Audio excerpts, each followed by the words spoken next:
दिल्ली की सियासत के बड़े चेहरे सीएम अरविंद केजरीवाल को देश की सबसे बड़ी अदालत सुप्रीम कोर्ट ने शराब नीति घोटाले में जमानत दे दी है।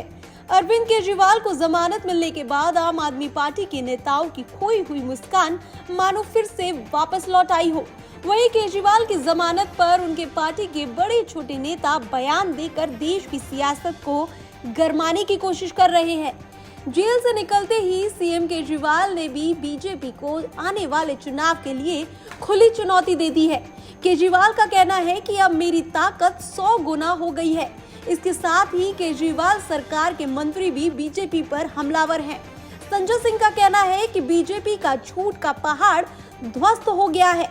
संजय सिंह ने यह भी कह दिया कि पीएम मोदी अमित शाह ने साजिश के तहत अरविंद केजरीवाल को जेल भिजवाया था।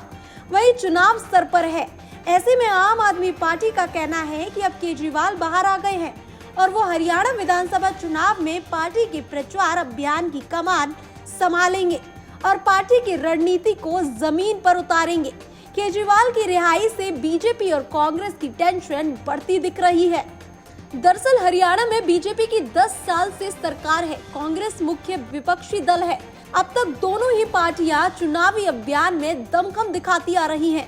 इंडियन नेशनल लोक दल, जननायक जनता पार्टी भी मैदान में है। अरविंद केजरीवाल की पार्टी आप ने भी सभी 90 सीटों पर अपने उम्मीदवार उतार दिए हैं। आपको चुनाव में सबसे ज्यादा कांग्रेस और बीजेपी के बागी नेताओं से उम्मीदें हैं।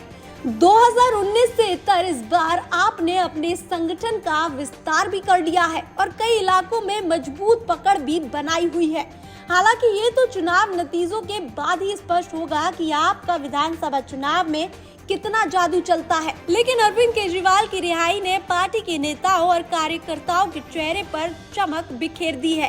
केजरीवाल के बाहर आने के बाद हरियाणा चुनाव में क्या बदलाव दिखता है, वो देखने वाली बात होगी। अरविंद केजरीवाल का जेल से निकलना आपको फायदा देता है या नुकसान पहुंचाता है, वो समय पर है। लेकिन इतना तो तय माना जा रहा है कि केजरीवाल के 100 गुना की ताकत बीजेपी की टेंशन बढ़ा सकता है। Bureau report TV7 Bharat.